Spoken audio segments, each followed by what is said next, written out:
Welcome to On the Edge with JP Devine from Central Maine Sunday. On the Edge with JP Devine audio is made possible by our subscribers like you. Thank you for listening and supporting local journalism in Central Maine. Now here's JP Devine. Sayonara, Tokyo. Finally, Tokyo's billion-dollar carnival of flesh and fury, come opera of spinning divas and awkward tenors is over, and a good time was had by all, even by the hundreds who tested positive for COVID-19. That full number is yet unknown. Well, no one, it seems, wants to dump on a good time. I speak of the fabled overblown weeks of muscles and madness that every 2 years grabs the imagination of the planet, even the dying one we now inhabit. 2,311 deaths in Tokyo, as I write. But the show must go on. I watched some of the players, the kids who grew up with visions of gold medals dancing in their dreams. Why aren't there gold medals for teachers? Because few kids ever dream of growing up to teach the third grade?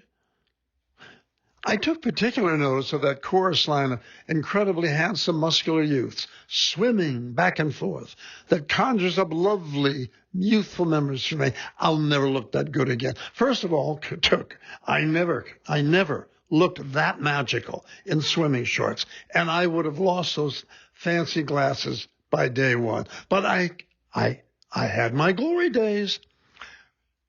Rosemary DeBranco, she of the first bikini swimsuit at the Marquette Avenue pool, thought I was darling in my brother's old Navy trunks and wet T-shirt.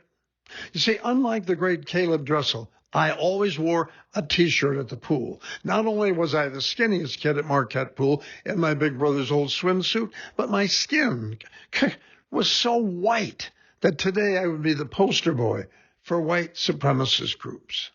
Sometimes I would bravely slip down and stand there in the shallow end with the toddlers, with water only up to my 12-inch waist, while Rosemary skimmed by and splashed me. "Watch the hair! Watch the hair!" I would shout.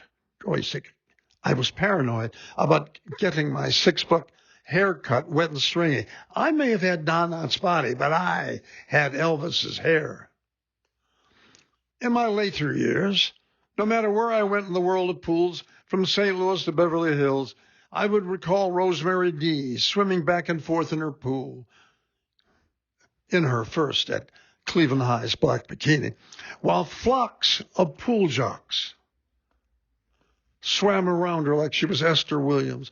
I recall sitting on the edge of the shallow end, trying to hold up my brother's old swimsuit while eating a grape popsicle.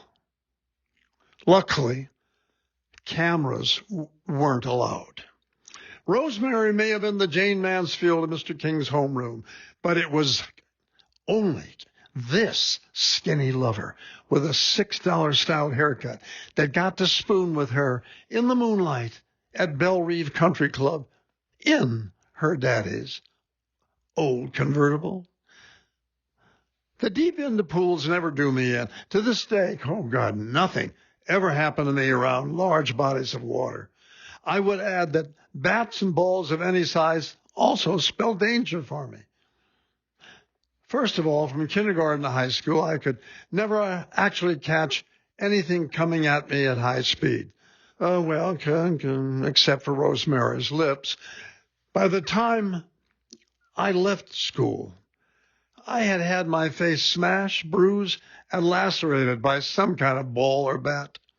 Well, it's all over for a while, and we'll get a break until we're faced with the dreaded, boring Winter Olympics that feature the lavishly costumed figure skaters, all performing the same twists and twirls to the music of Beethoven or Cardi B.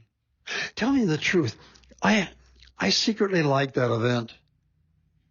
Did I ever tell you about Rosemary's red velvet with ermine collar and cuffs skating outfit?